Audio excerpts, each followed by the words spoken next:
Oh, did she? Nice. God bless her. Exactly. Can we switch? Can we switch?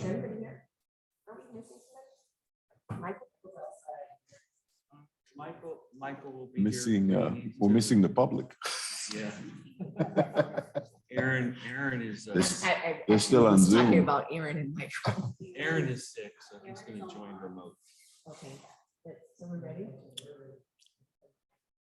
All right, with that. As not just, I'm calling this meeting to order at 6:31 p.m. Wednesday, May 3rd, 2023. Madam Clerk, will you please call the roll? Before I call the roll, I'll just remind everyone to please remember to turn on your mics when you speak, because we really lose audio in the video when the mics are not on. We really appreciate that reminder. Thank you so much. All right.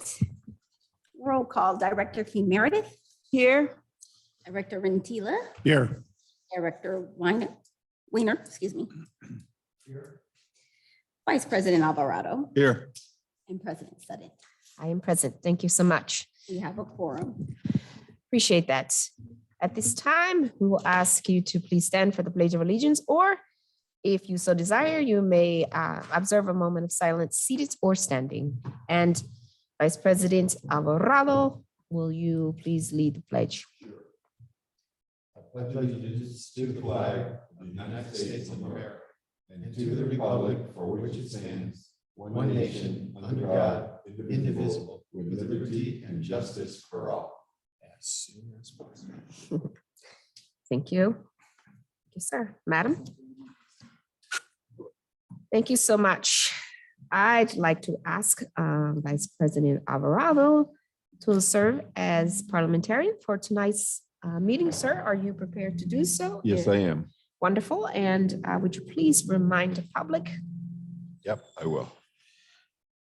As a reminder to members of the public in attendance, which doesn't seem like we have any, but we're still going to do this. The board has adopted rules governing the conduct of its public meetings. Public participation is welcome and encouraged. All public comments should be addressed to the board as a body, and we ask that you please respect 3-minute time limit per speaker. All persons attending board meetings shall observe the rules. Any additional rules the board may establish and the orders of the president with respect to the conduct of the meeting. No person may disrupt or disturb the board meeting. Thank you. Thank you, sir. Appreciate that. Mhm. Now is the time for public comment for items not on the agenda. Madam Clerk, have we received any public comments or requests to speak for tonight's meeting? We have not. If anyone wishes to speak on non-agenda items, you can come to the podium now. Seeing none, we have no public comments. Thank you so much.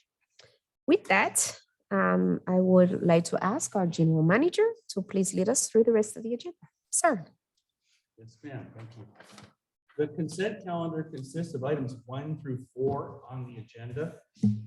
Madam Clerk, have we received any public comments or requests to speak on consent calendar items? We have not. If anyone wishes to speak on consent calendar items, please approach the podium. Seeing none, we have no comments. If there are no comments, we recommend the board approve consent calendar items 1 through 4. Thank you so much. Are there any questions or comments from members of the board on the consent calendar? Seeing none, I will ask for a motion and a second on approval of consent items. I move the consent calendar. Thank you, sir. And second. And I was second. So we have the consent calendar has been moved by Vice President Alvarado, and it has been seconded by Director King Meredith. With that, Madam, will you please poll the board? Sure. On the motion by Vice President Alvarado and seconded by Director King Meredith to approve consent calendar items 1 through 4, those in favor say aye. Aye. Those opposed say no. The motion passes. Thank you so much.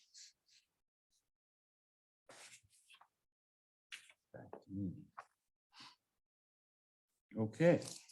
Next on the agenda are regular calendar items 5 and 6. The items support the CMMS project, that's the computerized maintenance management system, and are related. Staff will be presenting the items together, but the board will take public comment and vote on each item separately. Madam Clerk, have we received public comments or requests to speak on item 5? We have not.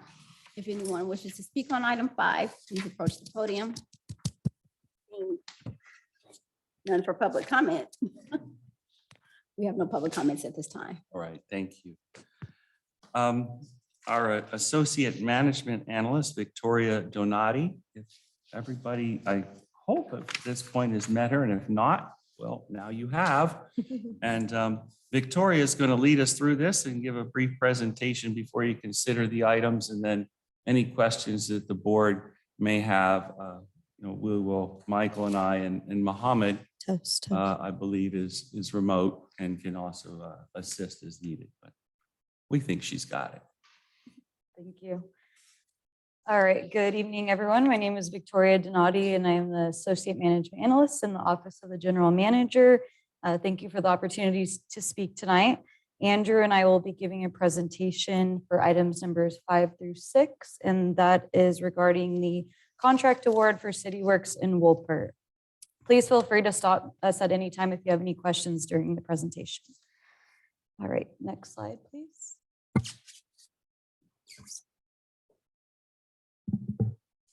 Okay, I would like to go over the agenda. Andrew will be starting off by going over what asset management is and the tools that are needed in order to be successful. Next, I will be talking about our goals and our vision and what that looks like after the implementation phase of the software. Then I will go into more detail of the selection process and how we got to where we are today. And lastly, I will be reiterating what we are asking the board for approval on. Next slide, please. Andrew? Now I need to pay attention again. So asset management, and in its very simplest form, asset management, whether it's an asset management plan or an asset management program, really is, we have assets, and our assets are our buildings, there are sewer lines, our pump stations, the treatment plant itself. And what it is it's what is your process? What is your plan? How do you manage these assets? How do you improve them when they should be improved in a timely manner? Identify the priorities that the funds should be spent on. How long is a particular piece of equipment really still useful? When should it be replaced and modernized?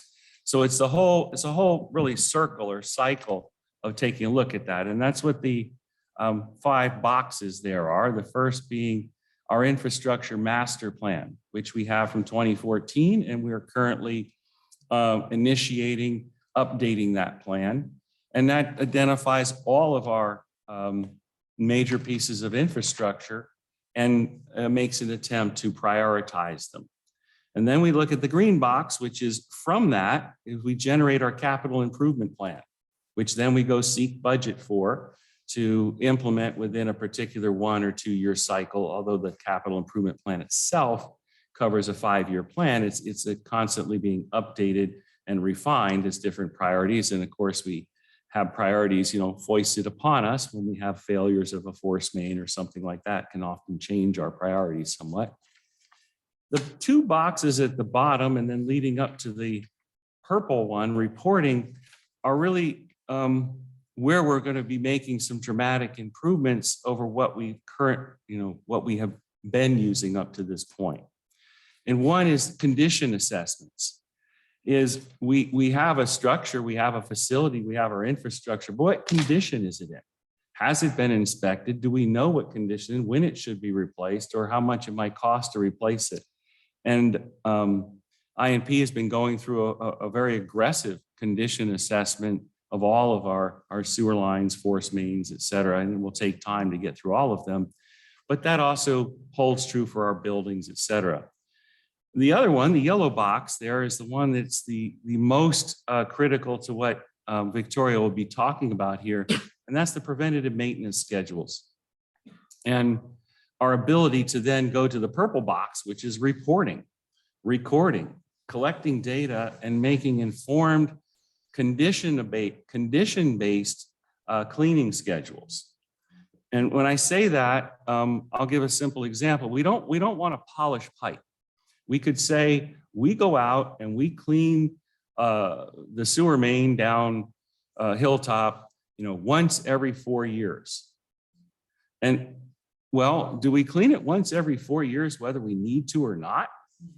And the answer often had been yes, because maintenance schedules were just based on that. They were based on a frequency that was understood to be what was appropriate. But what we really want to push more to is what we'll refer to as data-driven or condition-based cleaning. And if we know and we can run a camera at a fraction of the amount of time down a line than going in there and cleaning the line, rather than polishing the line, we've identified, we'll over time, it'll get, more refined. But you identify that, that sewer line we were cleaning once every 4 years really is probably okay to get cleaned about once every 8 years, but we'll make sure we inspect it in years 5, 6, and 7 to be sure. And it's a lot faster to inspect it than to put the resources to clean it. And you don't want to be putting your resources. You can be incredibly efficient with the crew out there cleaning. The crew did a great job in cleaning, but really inefficient if the crew never even needed to go to that site. It would have been better if they went to a different location where we should be cleaning 4 times a year instead of once every 4 years. And those would be what we call our hot spots, the areas where we know we get clogs or debris or other problems in the system, and we know about them. So all what this is, the computerized maintenance management system, will dramatically improve our ability to create good preventative maintenance schedules based on the data that we collect through these condition assessments, and all of it being housed on the GIS platform that Mohammed has come and talked to the board about in the past, and we'll touch base on a little bit here. All of that allows us to do a much better job in reporting and saying what it is that we've accomplished and what it is we think we need to change in the future, which then goes back in that circle and feeds into the master plan and the capital improvement plan and improved maintenance schedules in the future. But this one tool, a computerized maintenance management system, we had one that was being partially used, but not throughout the agency. And so what this effort was is to make sure that we had an agency-wide computerized maintenance management system that was state-of-the-art, that works well for this industry. And we went through a process, and that's what Victoria will begin to talk about is how we arrived at the company that we did arrive with. And it's been quite a long and tortuous path. I would prefer to call it, we were very deliberate. But we did do a needs assessment, for example, that was completed back in the fall of 2021. And what the needs assessment was, well, what do we need? Let's interview staff from all of the different operations and units and capital improvement, et cetera, and understand what are the needs that we have so that then we can develop an RFP that is appropriate for the types of services that we need. Because we're not exactly the same as Central San or City of Richmond or any other agency. We all have individual needs and what type of program do we need and what would work best for us, and which things do we need a program for. Fleet maintenance, no, we don't do fleet maintenance ourselves. We need to track it in a certain way. So all of these types of questions, we completed that, but then we stopped. We did not issue the RFP right away, which did slow the process down, but we had so many other software upgrades, software improvements, and new systems. And we were in the process of hiring new staff and filling positions, like we now have Mohammed, Victoria in her position, Judy in her position, and I'm missing somebody else. Oh, Mark Harris down at the plant. We're in a much, much better position to actually implement the system. And what we don't want to do is go through all this work, contract for a system, and not properly implement it. And that could then take a couple of years to reach the point where we're effectively using the system. And I believe by slowing it down and approaching it in a more deliberative manner and making sure we had the appropriate resources in place to implement it, we'll actually achieve effective and efficient use of the system sooner than if we'd have tried to rush it through. And another critical component to that is what was found soon after we issued the RFP, and that is the GIS platform, which Victoria will talk about a little bit here, and how that fits in and creates the underpinning for the entire computerized maintenance management system. So that's why we want one and why it's a very critical tool, an important component of that whole system, and it will dramatically improve our ability to track and report out on the data, which will then drive our preventative maintenance schedules. And I think that's all I've got, Victoria. I just get one slide, right? I think you're on the next Oh, I one get too, two. yeah. Oh, yep, this one. Nope. That's mine? Yeah. Okay. It's an important asset management tool. Oh, yeah. Okay. I've already talked about it. The geographical information system and then the computerized maintenance management system. And that's the one that we're talking about today, entering into contracts for the computerized maintenance management system.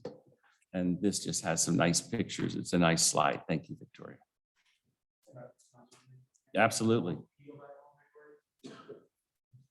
If you all look at this little picture here at the bottom, it's an example of what we've done with our GIS in order to build a really solid foundation for our CMMS. On top of what you're seeing here is just a snapshot of an area in our district. These green lines are our main lines.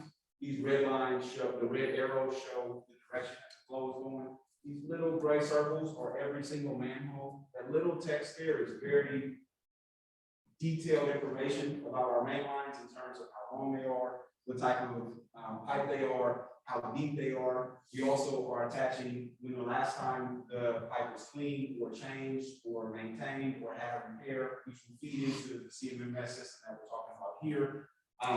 You see these other lines that are really small here with green dots. Those are actually lateral locations so that we know where people are connected to a line and those sort of things. I just wanted to point out, this is the work that Andrew was saying we needed to do, which is why we stopped this for a moment so we can get to this point. So now we have a solid foundation, almost like building a house. You now have a foundation that you can start to build on top of instead of building on top of the shaky system that we used to have. Our old system looked nothing like this. Our old system had very little parcel data. It didn't have any of the manholes in the appropriate locations. It was missing a lot of information in terms of the slope of the lines, the size of the lines. We didn't have much of any previous inspection data or CCTV data connected to it. So this is still in the works, but this is what you all approved a while ago when we started doing the GIS cleanup project and those things that you all approved. So I just wanted to point out, this is the work Andrew was talking about, shown to you there, which we're going to build on top of the CMS. Thank you, Michael. And that's why those two pictures were put on there to give the example of that. And what the one above is obviously the crew and their equipment being sent out to do the cleaning. And we want to be able to send them to where they will be most effective.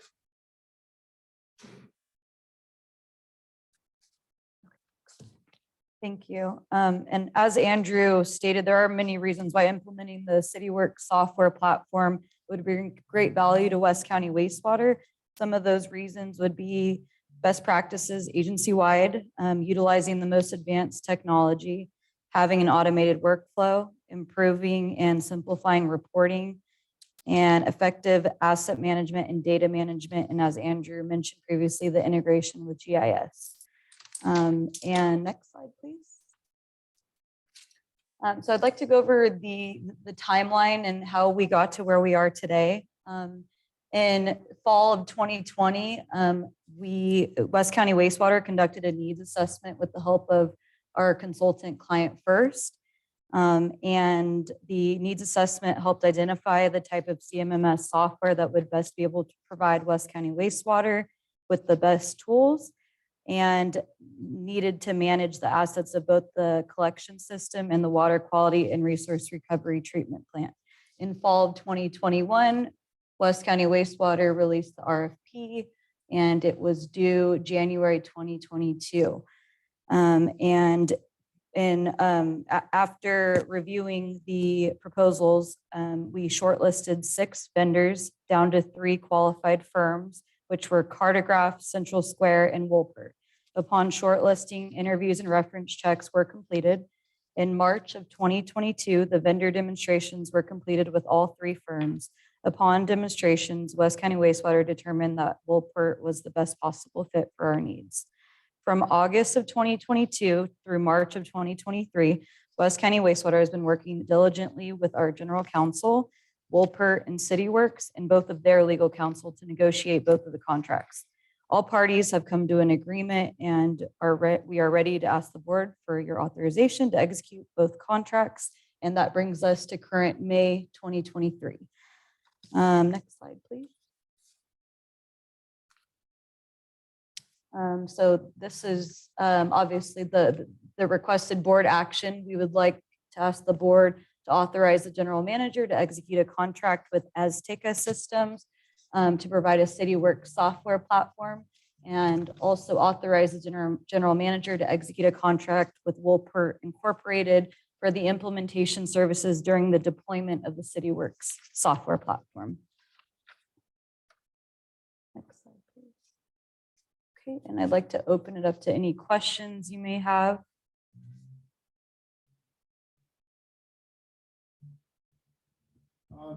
Just for the general public and people that are watching, could you explain to them what an RFP is? Yes. So an RFP is a request for proposals, and we do this to make sure that we're being fair when trying to render services services that we need agency-wide. So we use a platform called OpenGov, and basically we write out like our scope and what we're needing to be done, and then qualified firms go ahead and submit their proposals by a specific deadline, and interviews are conducted, and then demonstrations if the firms go on to move further. And one distinction there in the request for proposals, as she said, it's not a request for bids. We can consider to a certain degree, if we wrote it into the RFP that way, their billing rates and that impact on it. But the vendors are selected based upon their qualifications and their knowledge and understanding of the job and their proposal. It's not a bid like a public works contract where whoever bid the lowest wins the job, as long as they were a responsible bidder. Yes, so do we have, yes, so Director Weiner, you have a question or a comment? Yeah, so the system supplied by Azteca, it costs $50,000, somewhere around $50,000 a year. Is that rent on the software? It's in the cloud and we access it in the cloud, but we have to buy a seat or many seats, or how is that money? What does that money buy us? The microphone so they can hear me. So good evening, Justin Lovell, Director of Administrative Services. So the way most software companies operate now are through a license agreement. So this is a license fee that's allowing us to store all of our data on their servers, and we have access to it. So there's a certain number of licenses that I don't recall the exact terms of this one of how many, if it's unlimited users or not. There's different ways that you can set it up, but that is essentially a fee to use the product. If we ever terminated the service, we have access, we can download all of that data. So we own the data. This is just allowing us to use their proprietary system to access it and manage our different assets. Some fee every year, as long as we use it. That is correct. And part of that is if you'd purchased, say, word perfect software, and you own that software, unless you get the updates and the upgrades every year, it becomes obsolete and unusable. And so through these license agreements, what we're getting is as Victoria said earlier, the advanced technology, state of the art, the current software. And so it's their responsibility on their cloud-based platform to keep it up to date. And then we have access to that. We are not in the position where we have to maintain, update, and create those updates to the software. That platform is being maintained through that license agreement. So it's the 3 and 2-year options, 2 1-year options, and we have to, it's an affirmative action where we have to take an affirmative action, or is it an automatic renewal, Ms. Nicole? It's at the discretion, we're asking for it at the discretion of the general manager if the conditions indicate that it would be wise for us to do so. I can't remember exactly how we worded it in the report, but it's something like that. Is it 30, 60 days It's notice? not automatic. But it's like 30, 60 days Yeah, I before have the to end of remember the exact- typically it's expiration, about something like 60 that? days 60 days before the expiration of the term, expiration, and Yeah. then we have to give them notice before it expires. right, that we're then- going to terminate that we're or gonna we will terminate, extend, yes. Yeah, right? so there are termination clauses in that. Yeah, and then, That whole process, that was another part of, wow, this took quite some time. I don't even, you had your timeline there from when we received the proposals and had created a short list. And then we selected the vendor, what was it, another 7 months of contract negotiations before we ended up with a license agreement that we agreed with. And, our colleagues and friends here at Hanson Bridget were a big part of that discussion. And a lot of that was trying to answer an awful lot of the questions that you raised somewhat right there, Director Wiener, on, how are we protecting ourselves? How are we protecting our data? How are we making sure that we wouldn't have breaches? And how can we make sure that as much of that liability is on the vendor and not on us as possible? And yeah, how successful we were with that, I'm not quite sure, because I presume we the have that, vendors they're fairly powerful on some of those. right? But I laws. presume we have data, we require them to have cybersecurity insurance, so that Absolutely. takes care of it, right? Yeah. All of Um, that's in there. Yeah, so, do we have additional comments or questions? Victoria? Okay. All right, so we have 2 presentations and we're going to take these one at a time. It was one presentation, but there are 2 actions. No, I know, but I want to, do Okay. you want to, I wanted to take this one, or do you want to give us the next presentation and then move? It's actually this presentation is for both staff reports, just because it's for items 5 and 6. If you go back to your slide on the actions required from the board.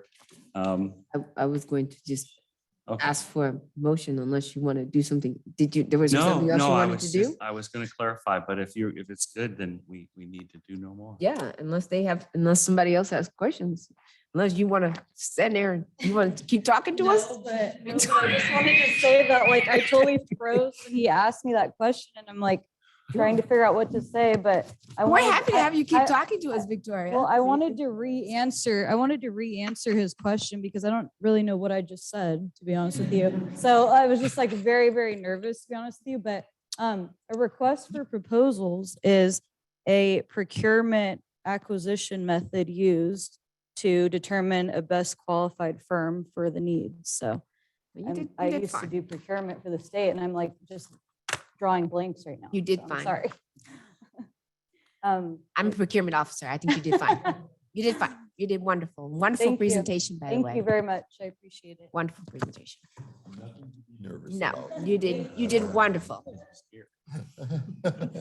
So That's the percent. with that, if there are no more questions or comments, I would like to have a, I think we do Motion. public comments, even though we don't have any public here go ahead. after the presentation. Yes.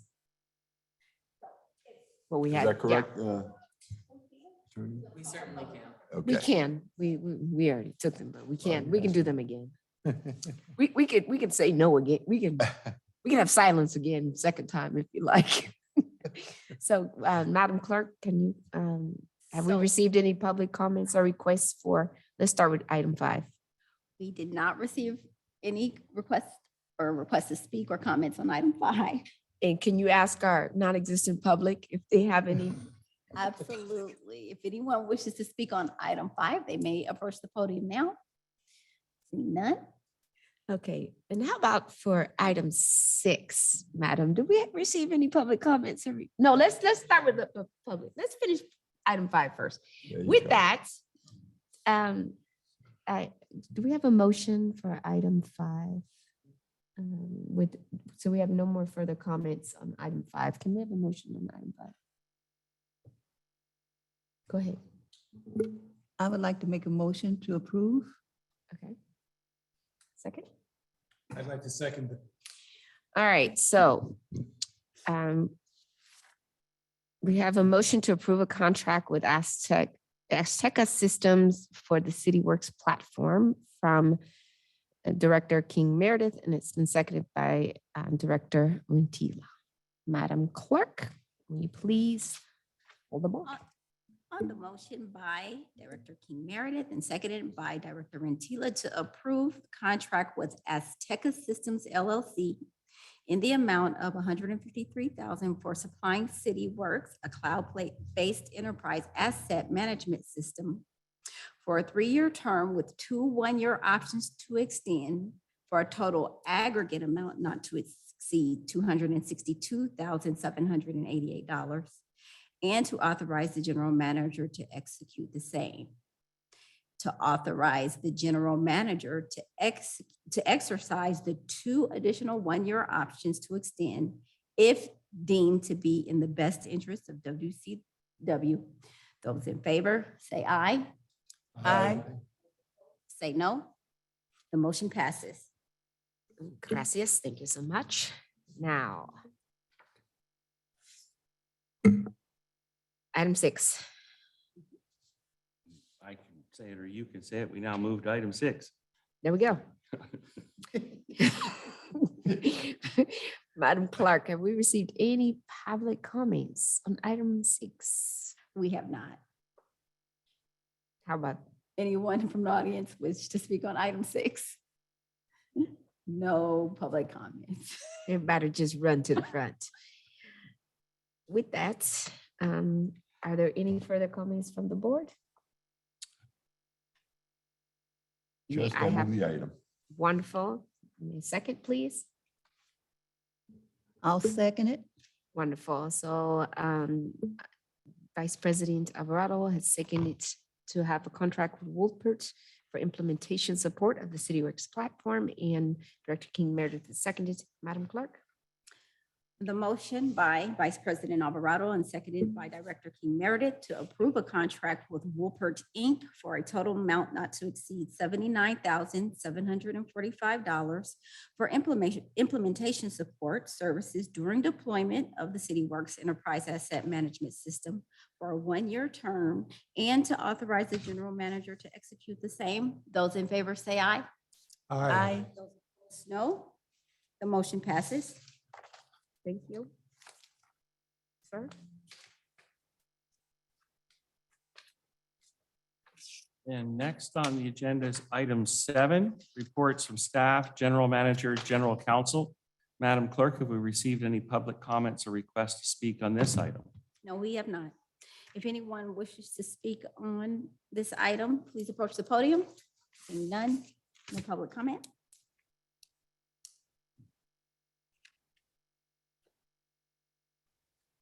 Oh, they're running today.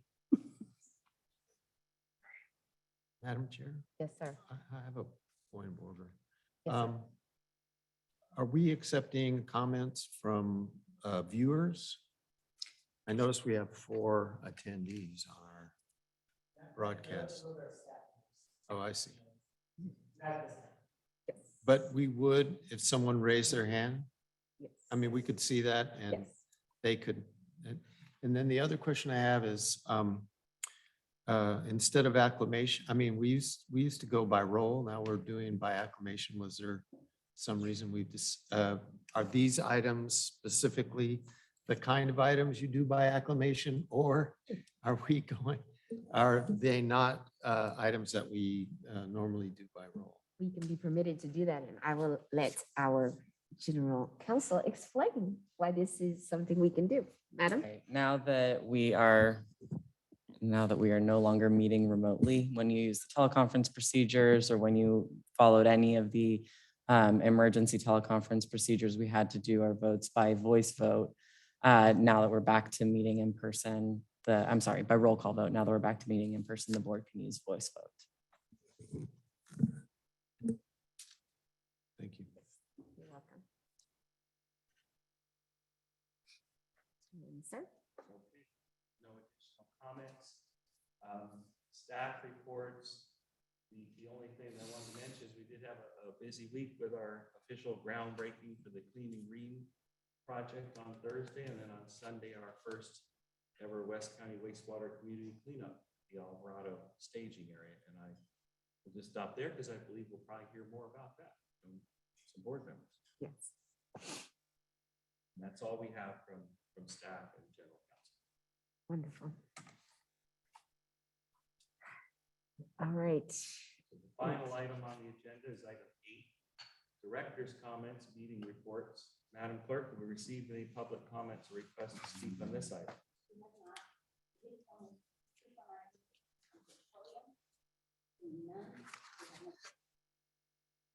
All right. All right, directors, it is your time. Mind you, it is 7:07 and we have the opportunity to get out of here before I start choking again. So Let's delay. let's go. Sir, what do you have for us? Well, I wanted to mention for those of you watching or listening, if you get a chance to go to the Richmond City website, they have a Hilltop Horizon Plan that speaks to all the changes that are going to be coming here to Hilltop in the next 5-10 years.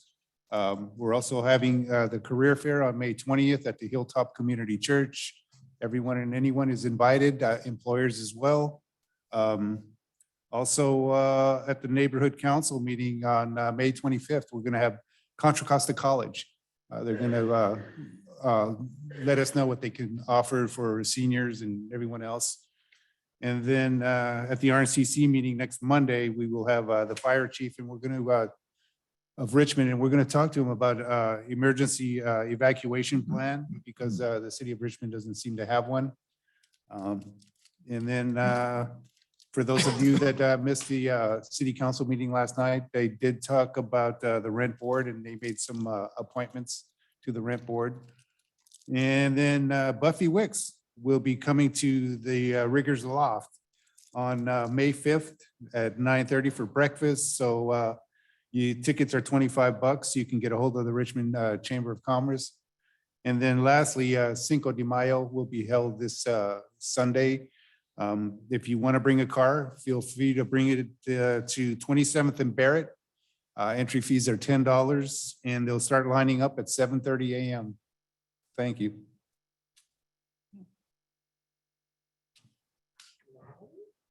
Yes, Madam President. I did get a chance to on Zoom attend part of the San Pablo City Council. And they gave a presentation of a proclamation for congratulating East May Mud for their 100-year anniversary celebration that will be taking place May the 8th. It was very rewarding to hear how East Bay Mud, in partnership with our wastewater and what we do at this point. So that was mentioned there. Also, I attended the MAC, and I won't go too far into that information. I'll leave that for our Vice President Alvarado that sat through and also Arturo, that director, that it was a full discussion for about an hour on sideshows. That is a great problem in Contra Costa itself. So what we're getting ready to do, and this is just leading toward regrouping with our neighborhood watches at this point to get it started, because we need to have some type of solutions to all these sideshows that are happening simultaneously throughout the neighborhoods. It's not just one area, but they can have 7 and 8 shows going on at one time. And by the time the sheriffs or the Richmond PD or San Pablo police officers and highway patrol get there, they've jumped to another spot. So it's going to be an upcoming meetings with creating and having our neighborhood watches to back and forth at this part, since we're back from the COVID. And the COVID is still here, but back in person to really have some type of strategy. So this is what we're going to be working on in the near future, and I'll be giving you all reports on that. So that at that point, I am done. Thank you. Thank you very much. Sir? I attended the groundbreaking, and it was very symbolic, groundbreaking, but a fun event, and a great turnout, and staff was there, and it was fun to meet and see everybody. I also attended the cleanup, and Alvarado Park is a very beautiful place, and we went around and picked up micro garbage, because there's a creek that runs through it, and it's microplastics that get in the creek and go out through the bay that they were concerned with. So that's what we worked on for cleanup. And then we did gardening. And my wife has a honey-do list with gardening on it. And when I came home and told her that I was gardening for the district, she said, "Oh, that's great." And then the El Sobrante Earth Day cleanup drew a large amount of community. And I was with a crew that found tires in the creek. We got 3 tires, a washing machine, and a giant TV. So we did our share. The Chamber of Commerce raised $3,000 at the dinner raffle for the scholarship fund, which I announced at the previous meeting. And a surprise visit from a lawyer who represented a family trust contributed a surprise $10,000 to the scholarship fund. And the actual donors remain anonymous. The Chamber of Commerce is planning the El Sobrante Stroll with the theme, "The Best Dam Stroll Around," spelled DAM, for San Pablo Dam Road, upon which the stroll marches. I hope we can represent with the table as usual. Also, the stroll organizers complain that the porta potties are their biggest expense, and then look to me for ideas. The subject matter being my expertise. Do we have any goodwill with any porta potty companies that I can give them the name of, so that maybe they can get some competition on the porta potty costs? We could maybe give some names of companies that provide the services, but we definitely don't have any special treatment. We're paying just like everybody else. Right.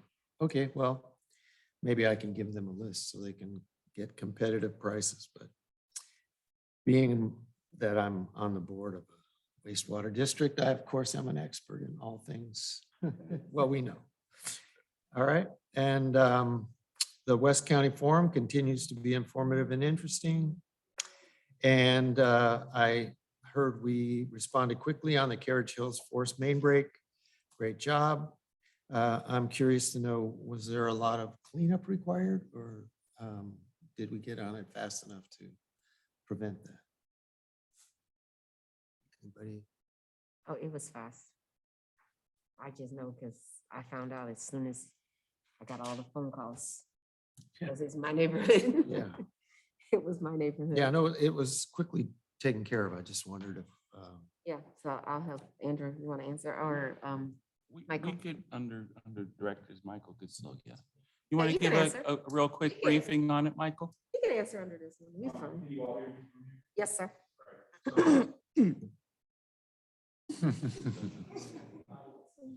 Oh, well, they might not hear you. Yeah. So the force main break was called in to the district and we had folks on staff by about 7 p.m. The evening that it was called in, and I would say by 6 o'clock the next day, the repair was completed. In terms of your specific question about cleanup, there was a very small amount of water that we needed to clean up in terms of force main breaks and how they normally go. It was nothing like the Hilltop Green failure. Very quickly, our crews got on site. We put in barriers to prevent the water from getting into the creek. There's a creek that runs right there, if you all are aware.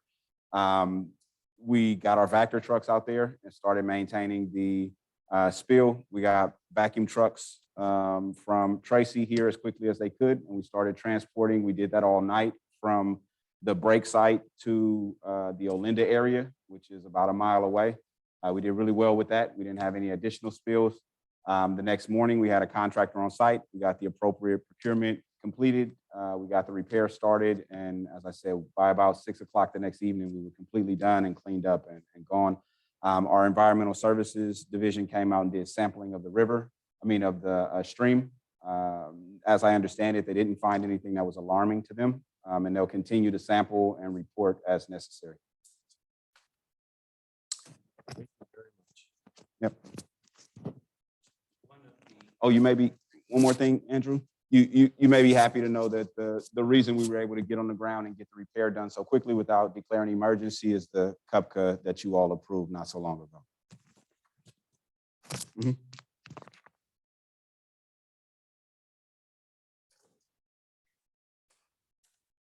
Is there more? That's it. Thank you. That's all. Is it? Sir? You're up. I'm up. So I too attended the North Richmond Municipal Advisory Council.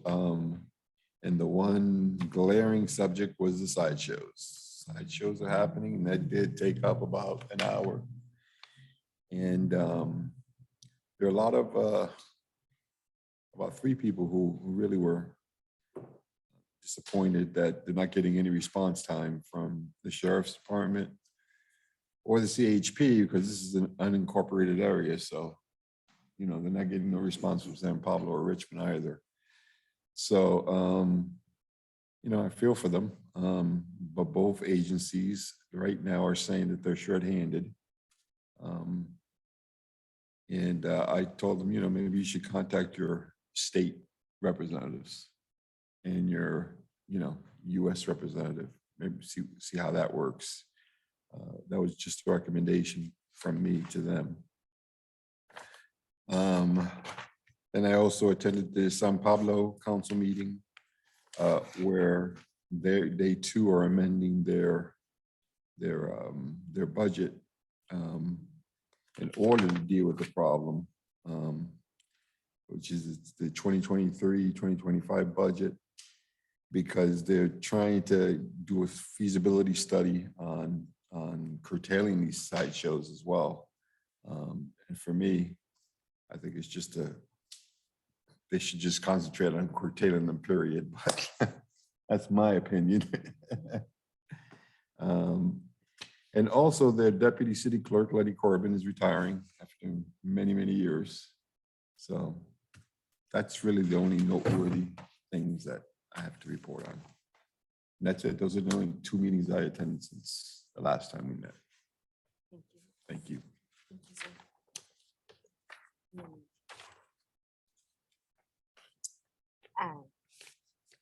So let me get this out of the way as fast as I can. I actually meant to bring something and I forgot to bring it with me, but so I can send it.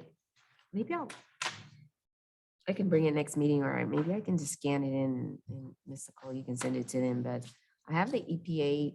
I went to the fly-in for NACWA, which was really informative. But the EPA draft notice on emerging contaminants and talking about NACWA, or NACWA.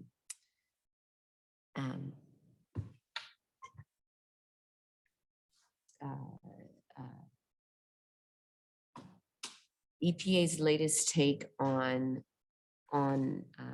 what they're going to hold wastewater companies or wastewater agencies responsible for when it comes to emerging contaminants and PFAS, PFOA, and PFOS. And how we all responded to it is they released the first draft anyway. So that came up. We had a pretty lively discussion. I'll say it that way instead of people were yelling at them, which is really what happened. We did get to meet with the chairman on the subcommittee on water resources and environment, the ranking member on the subcommittee on environment, manufacturing, and critical materials,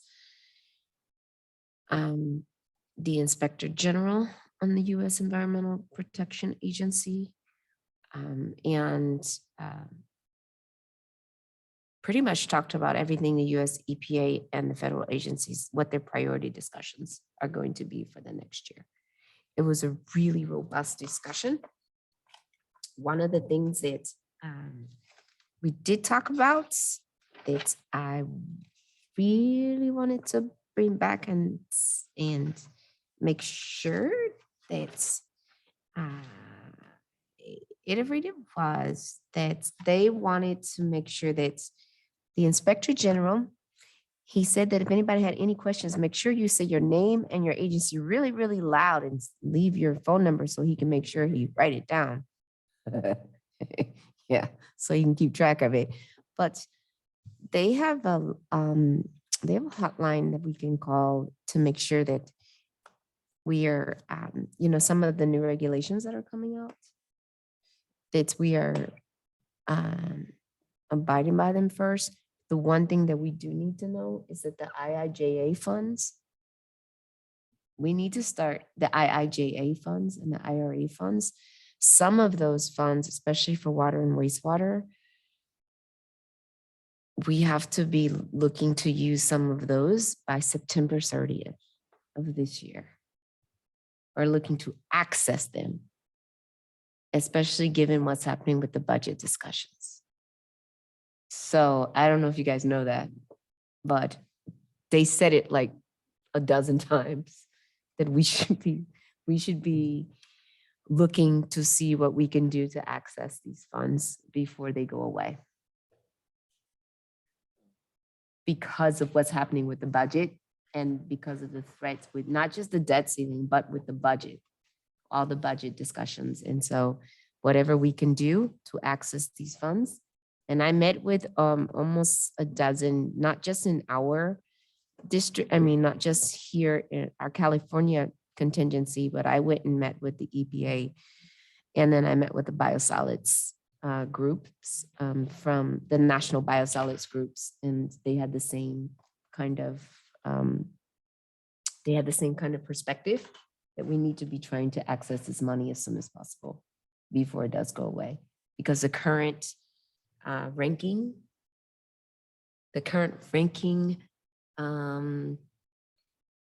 subcommittee chairs are not going to be favorable in approving budgets. I'm saying that as nicely as I can.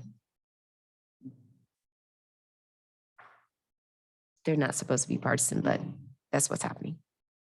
So I did get as many cards and information as I can, and I did download as much as notes as I can. I just need to translate my own translation to you guys. Unless some of you want to try and read, No. I'd be glad to like give you my book so that you could read it, but You have a magnifying glass? I can read it, but I don't know if you guys I'm gonna can. read that with reading glasses. There was one other thing I was going to tell you that, Infrastructure Week is coming. So they did pass a bill for Infrastructure Week. So we should be very happy because it was Water Week. That was the reason that I went. It was Water Week itself.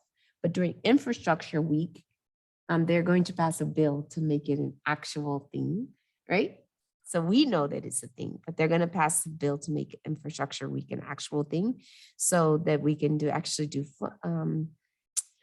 fly-ins. And then what I did really like is that a couple of the ranking members said that we should be advocating that this is a down payment, not the end solution. So I like that. And that we should be looking at water as an actual utility. So they were backing us up on that.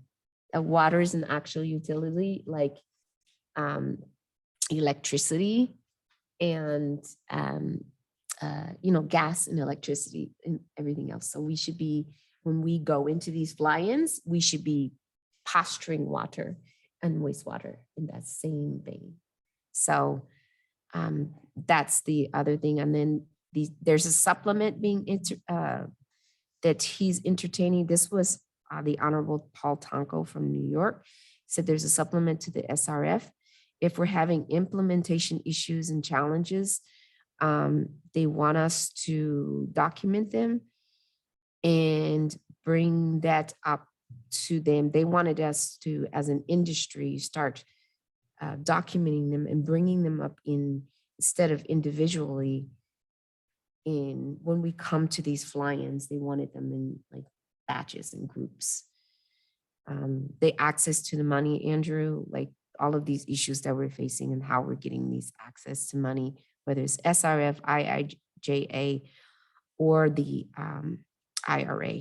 And like I said, I know what it is. The 1.4 billion ends in September 23. And we don't want to give that money back. So we need to find a way in this industry to get that 1.4 billion in our hands and use and allocate it. It doesn't necessarily have to be spent by September 30th, but it needs to be allocated to water and wastewater. And specifically, this was NACWA, so it was water and wastewater in the room. So that was it. So very informative. That was it. So next week is Monterey. For those of us who will be going down for Aqua, I hope that as many of us as possible will be down there fighting for some money. And some ways to get the money. I did speak, when I spoke at this conference, I told them that it's great we have money allocated. I spoke to the chairmen specifically, but I did ask them, I implored them to find ways to make it more accessible. My exact words were, you've given us an ATM card, but then you told us to guess the PIN number. Here you are. Now guess what the 6-digit PIN is. Good luck, by the way. And if you guess wrong, you only get 10 attempts. If you guess wrong, I'm going to take your card back. So they did give me I do have some phone numbers that we can reach out to. So that was it for me. Any questions, anyone? Anything else? Yes, sir. I just wanted to verify that our retreat is still solidified for June. I'm going to have Ms. Robin confirm the dates. You talking to somebody who just keeps double booking herself, so I have no idea what is on the calendar. Yes, so June 16th, we have reserved, okay, and I've sent calendar holds for each of you. I did send a follow-up email just today asking that you respond to the second date that was provided with July 22nd, I believe. So Vice President Alvarado has let me know his availability. So if everyone else could get back to me, then we can plan that second session. Is that a Friday? That It's a Friday, right? It's either a Friday or a Saturday, because that's. let's see. I hope it's a Friday.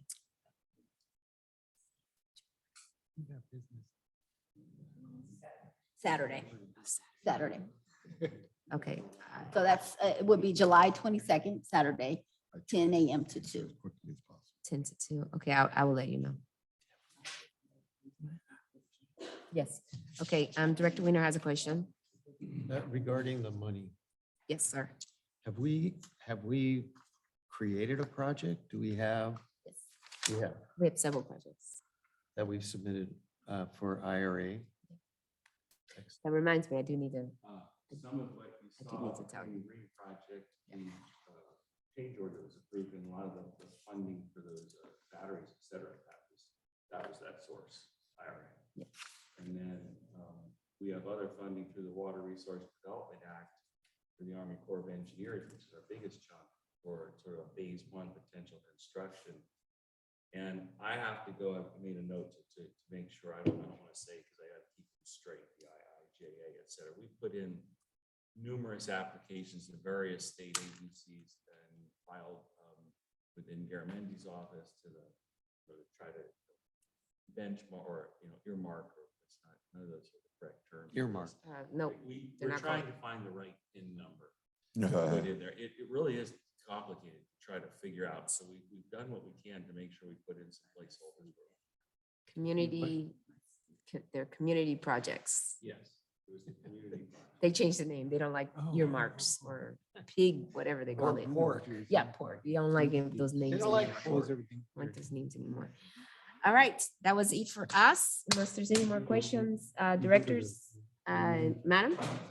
All right, so for upcoming meetings, there is an Infrastructure Operations and Environment Committee meeting scheduled for May 9 at 10 a.m. The Finance and Administration Committee meeting scheduled for May 11 will be canceled, but a special meeting will be set. And I believe we are at May 15, Monday, May 15 at 8:30 a.m. for that. And the next regular board meeting is May 17 at 6:30 p.m. This meeting is adjourned at 7:33. Thank you so much, everyone. We have a special meeting on May 15th.